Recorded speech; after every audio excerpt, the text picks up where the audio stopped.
This is the most on-brand thing I've ever. All of it. A WNBA referee needing protection from Dijonai Carrington, and then Cheryl Swoops somehow finding a way to defend said repugnant behavior. What if a referee in a professional sports league felt so threatened by a player after a game that he called for security? That's precisely what happened in the WNBA, as a post-game confrontation escalated into an alarming demand for protection against a player whose volatile reputation has been building for years. But the real shock came when a league legend, a voice of authority, offered a defense so bewildering it left everyone asking, what is really going on? This incident rips back the curtain on a player's controversial history and the league's challenging path forward. Check this out right here. Yeah, you see this guy right here? Right in this Gentile area? Let me just, you see this guy? The ref asked this dude to step out here. The game had just ended, the Dallas Wings squaring off against the Chicago Sky. The final buzzer had sounded, and most players were already clearing the court, heading for the locker rooms. But as fans began to trickle out, a palpable tension descended upon the arena. Dijonai Carrington, a player widely known for her intense and often controversial play, made a sudden, direct approach towards the referee. This was no casual walk-by, no polite query. She moved with a singular, unsettling purpose that instantly shifted the atmosphere from post-game cool-down to pre-storm silence. As she rapidly closed the distance, her frustration from the game clearly spilling over, Carrington began speaking with sharp, agitated gestures and a voice that quickly escalated. This is the WNBA playbook playing out right before our very eyes. The air itself seemed to crackle with an unspoken, almost volatile energy. The referee, initially composed, visibly stiffened. His demeanor changed instantly, his gaze betraying a profound sense of discomfort and visible unease. He subtly stepped back, his hand making a quiet, almost imperceptible signal. It was a gesture understood only by those familiar with the deeper protocols of safety. Within what felt like mere heartbeats, two security guards appeared, moving with practiced efficiency and a quiet urgency, placing themselves directly and decisively between Carrington and the official. It wasn't a chaotic scene in the traditional sense, but the message was stark, undeniable, and immediate. This had escalated far beyond the usual post-game complaints. The guard stood as an immediate, imposing human barrier, and for a tense, silent moment, the entire area seemed to freeze, holding its breath. WNBA player who tried to rip Caitlin Clark's eye out. Zach Dean over at Outkick, hilarious. They tried to rip Caitlin Clark's eye out, has security called on her by ref. That's right. The referee had to call security. Carrington kept talking, still attempting to make her point, but now she was separated from the ref by a human wall. The official, once rigid with tension, now looked visibly relieved, almost as if he could finally breathe again after holding his breath for far too long. The sheer rarity of a referee calling for security in the WNBA cannot be overstated. It almost never happens, and when it does, it signifies that something profoundly serious, something well beyond the accepted bounds of normal interaction, has transpired. I'm not entirely sure what she was complaining about. With WNBA players being professional complainers, DJ could have been complaining about damn near anything. The air conditioner not working because the power bill wasn't paid, the lack of running water in the visitors' locker room, which also serves as a supply closet. DJ could have been complaining about the goal being regulation sized, which prevents WNBA players from easily making layups. I don't know. The immediate aftermath left a cascade of questions hanging in the air, far more than any answers. What exactly did Carrington say? What words or tone were used that pushed an experienced professional official to signal for immediate backup? The league, predictably, has remained tight-lipped, offering no concrete statements or official explanations, and neither side, the player nor the official, has provided a detailed account of the exchange. This deafening silence from official channels only fueled an intense, almost feverish speculation, transforming the incident into a flashpoint for widespread debate. I can't say I'm surprised. I mean, hell, who wants to catch a stray eye gouge, a scoopage of the eyeball out, watching your eyeball roll across the floor because somebody's mad at one of your calls. And do I know the context here? Was Carrington merely venting after a tough loss, unleashing a torrent of frustration in the heat of the moment? Or did her approach, her words, or perhaps her past reputation cross a line that officials can no longer ignore, a boundary of respect and personal space that was fundamentally violated? Some whispered about the dark possibility of a perceived microaggression accusation, suggesting that the official, recognizing Carrington's history, feared being labeled with racial bias if he didn't immediately call for witnesses to the exchange. This would be a tactical defensive move rather than a raw fear of physical harm. Others wondered if the referee was simply worried about the confrontational player's unpredictable temper, perhaps recalling past aggressive behaviors and their volatile nature. Look, he felt something.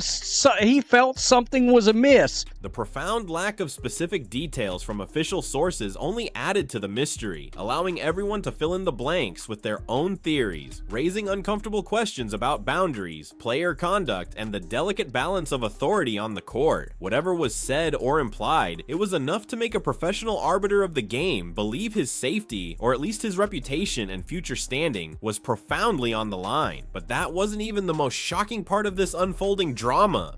Now, Cheryl Swoops wants this referee fired. She wants him fired. Just as the conversation about player conduct and official authority was reaching a fever pitch online, and the public was demanding answers, Cheryl Swoops, a WNBA Hall of Famer, respected commentator, and a voice often seen as representing the league's legacy, stepped into the fray. Her response was not what most expected. It was an explosive, almost illogical defense of Carrington that left many utterly stunned and questioning her judgment. Swoops didn't just brush off the incident as a minor misunderstanding. She jumped right in with a vehement, almost aggressive stance, publicly demanding the referee be fired for his perceived timidity. If this man was scared and needed security, she boldly declared, her words cutting through the online noise. Why does he even need to ref? She then doubled down on her controversial position, stubbornly insisting that Carrington was merely having a civil conversation, a statement that directly flew in the face of the widely circulated video footage showing a visibly shaken official and the undeniable physical need for security intervention. Security when I'm literally having a civil conversation is insane. Mind you, he called security over there. Oh, here we go with the progressive terms. Hashtag microaggression. This wasn't just a simple disagreement or a nuanced take. It was a brazen, almost contemptuous dismissal of an unprecedented situation, and it immediately ignited a firestorm of controversy across every corner of sports media. Fans, commentators, and even other players openly questioned her stance, wondering aloud how a veteran like Swoops, a supposed pillar of the league, could so casually downplay an event that sent a referee scrambling for basic protection. The sheer audacity of her defense painted her as someone actively undermining the very official crucial to the game's integrity. She's always going to be quick to defend any of these folks that can't stand Caitlin Clark, whether it's Angel Reese or Dijonai Carrington or any of these folks. She gonna run in. Cheryl Swoops, the hater extraordinaire that she is. But the controversy surrounding Swoops' defense wasn't just about this one incident. It was about a glaring, unmistakable double standard that many observers found impossible to ignore. Swoops has a well-documented history of criticizing players for stepping out of line, especially when it comes to sportsmanship, conduct, and perceived displays of arrogance. Think back for a moment to her scathing, often personal comments about Caitlin Clark, a player who has faced an unusual, almost unprecedented level of scrutiny and criticism in her rookie season. Swoops was exceptionally quick to call Clark out for showboating, and repeatedly labeled her actions as disrespectful, even when Clark's behavior was far less aggressive, less confrontational, and certainly less threatening than what was witnessed from Carrington in the post-game incident. Here she is, right here. Great.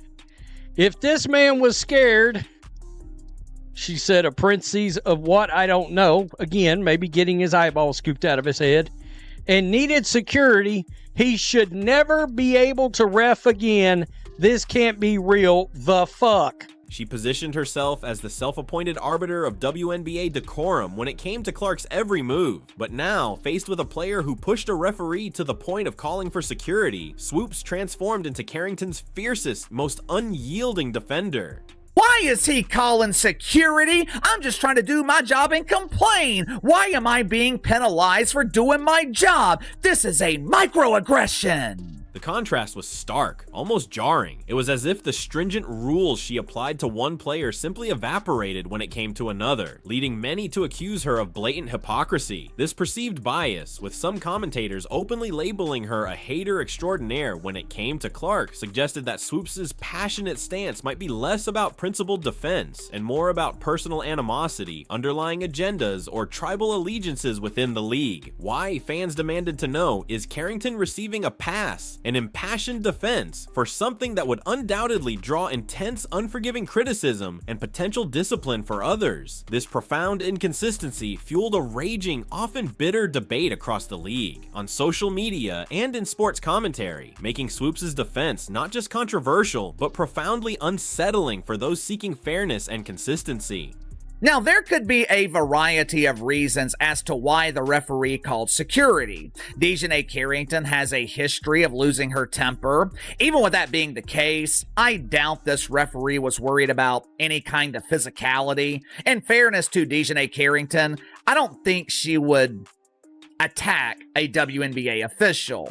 But maybe, just maybe, the referee asked for security to witness the exchange. Maybe he wanted a witness because he was worried that he would later be accused of mythical racism. To truly grasp the gravity and broader implications of the recent security incident, one must look closely at Dijonai Carrington's well-established history. Her reputation as one of the WNBA's most controversial players didn't begin with this post-game confrontation. It's been building for a considerable while, marked by a disturbing and seemingly escalating pattern of aggressive behavior and confrontational incidents. The moment that truly etched her name into the league's collective memory, defining a significant chapter of her career, was last year's infamous on-court encounter with Caitlin Clark. In a tense physical scramble under the basket, Carrington's hand made direct contact near Clark's face. Clark's reaction was immediate and dramatic, clutching her eye and waving frantically to the officials, sparking a wave of furious debate that consumed social media for days. The league reviewed the incident, a process watched by millions, and ultimately chose not to suspend Carrington, a decision that itself drew heavy criticism. However, the replays circulated endlessly, and the phrase "eye poke" stuck, becoming a permanent, almost iconic symbol of her aggressive, boundary-pushing style. But that wasn't where it ended, nor was it the sole reason for her notoriety. Her claim to fame is, of course, the eye gouge heard around the world, right, on Caitlin Clark last year. After the eye poke, instead of letting the controversy die down, Carrington doubled down on her controversial actions, publicly mocking Clark in a way that only added fuel to the already raging fire. Instead of attempting to mend fences or de-escalate, she brazenly leaned into the controversy, making headlines for all the wrong reasons and cementing her image as an antagonist. Content creators and commentators, observing this consistent pattern, began labeling her behavior as thuggish, pointing to a clear willingness to do whatever it takes to get ahead, even if it means crossing clear lines of sportsmanship, respect, and basic human decency. The perception grew rapidly that Carrington wasn't just a tough player, a fierce competitor, but someone who actively disregards rules, disrespects opponents, and isn't afraid to openly stir up trouble, even reveling in it. This accumulating history of aggressive play, coupled with her defiant, unrepentant responses, unequivocally set the stage for the recent referee confrontation, transforming it from an isolated event into the latest, most dramatic, and perhaps most concerning chapter in a pattern that's now impossible to ignore, demanding immediate attention.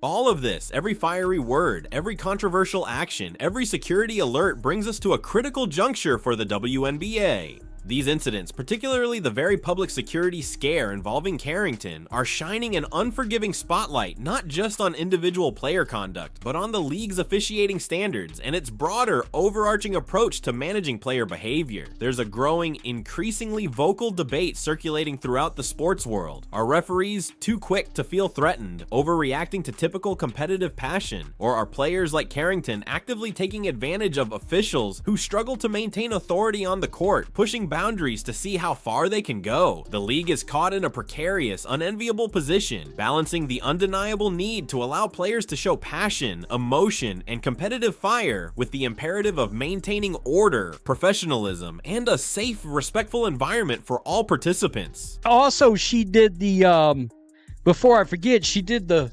mocking dance during a game too, because she didn't like that, Caitlin Clark got knocked over or something and flew out of the way. And oh, here we go, right here it is, right here, just here. And then she acts like an idiot, and we've seen her act like an idiot on multiple occasions.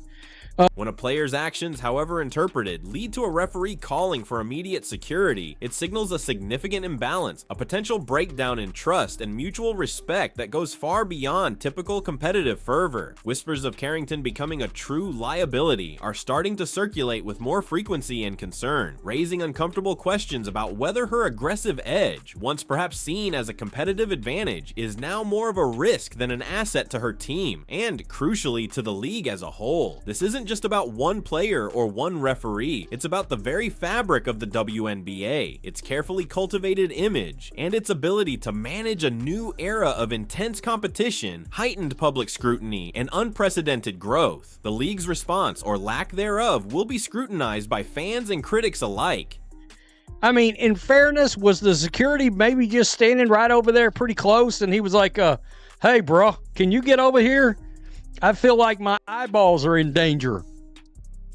Next time wear shades, I guess, according to Cheryl Swoops, or never get to coach again. At the heart of this explosive moment lies a profound, almost unavoidable clash. Deja Carrington's undeniable intensity and controversial actions versus the league's evolving expectations for player conduct, all further inflamed and complicated by Cheryl Swoops' shocking, unwavering defense. Was Carrington merely playing with an edge, pushing the boundaries as elite athletes often do in the heat of competition, operating within the unwritten rules of the game? Or did she fundamentally cross a definitive line that officials simply cannot and should not ignore, a line that threatens the very order of play?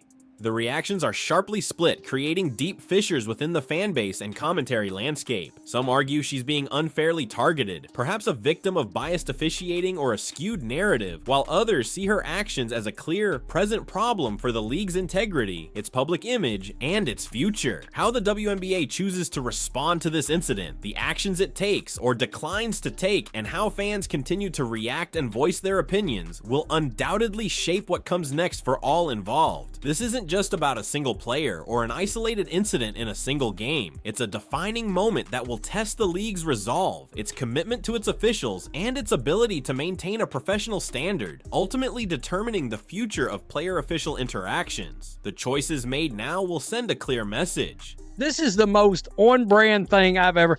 All of it.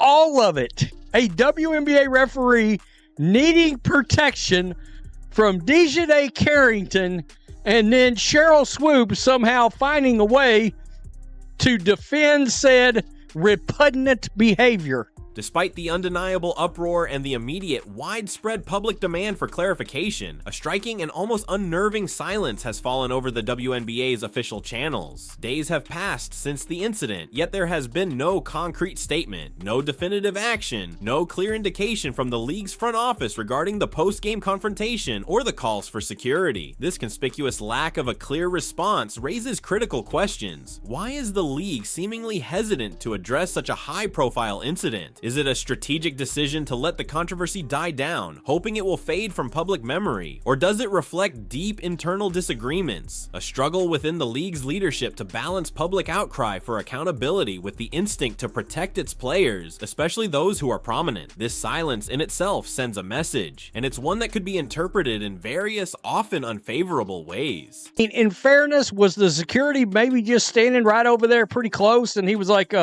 hey, bro, can you get over here? For Carrington herself, this incident, regardless of league action, carries tangible and potentially severe consequences. While a financial penalty or a suspension remains a possibility, the damage to her reputation is already significant and perhaps irreversible. The term liability is no longer a whisper. It's a growing roar in conversations about her. What does this mean for her career in the long term? Beyond any immediate fines or suspensions, a controversial reputation can silently but effectively impact future contract negotiations. Teams might become wary of signing a player who brings such consistent off-court drama, even if her on-court talent is undeniable. This WNBA official, he does something that she doesn't like. This referee does something that she doesn't agree with. And the very first thing she does is accuse him of something called microaggression. Endorsement deals, crucial for many athletes, could dry up as brands shy away from associating with controversy. This incident sets a stark precedent, sending a message to other players. Will they be emboldened to push boundaries further, or will they be deterred by the potential career-altering risks now openly on display? The pressure on the WNBA to send a clear, unequivocal message is immense. Their decision or indecision will ripple through the entire league, impacting its image and potentially influencing the behavior of players and officials for seasons to come. The stakes for Carrington's future, both professionally and financially, are higher than ever before, resting precariously on the league's next move. Cheryl Swoops, let's hate on the straight white girl. Let's hate on her. Oh, shit, put that cape on. Somebody needs defending that hates Caitlin Clark with a passion unseen by mankind with the heat of 1,000 white-hot suns. Here comes Cheryl Swoops. I got you. I'm here.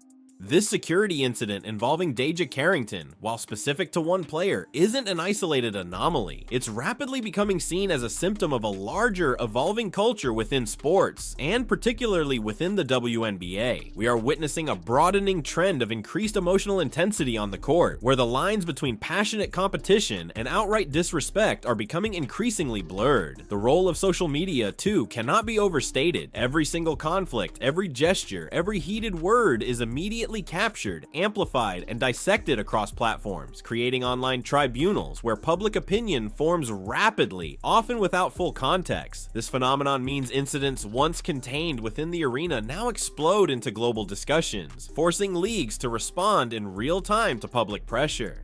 The WNBA, in particular, faces a unique and formidable challenge. It is currently experiencing an unprecedented surge in viewership and popularity, attracting new fans who are drawn to the talent, intensity, and compelling narratives surrounding players like Caitlin Clark. This growth is phenomenal, but it also means the league is under more scrutiny than ever before. How does it balance allowing the raw, unfiltered passion that makes sports so compelling with the need to maintain a professional, respectful environment? If conflicts escalate to the point of officials calling for security, what message does that send to these new fans, to potential sponsors, and to the league's long-term image? This moment forces the WNBA to confront its core identity. Is it a league that tolerates or even tacitly encourages aggressive, boundary-pushing behavior in the name of competitive fire? Or is it a league committed to strong leadership, ensuring player accountability, and protecting the integrity of its officials? The choice before the WNBA is clear. Project an image of decisive action and clear boundaries, or risk continued ambiguity that could undermine its remarkable growth. The path it chooses now will not only determine Carrington's future, but will define the WNBA's trajectory for years to come.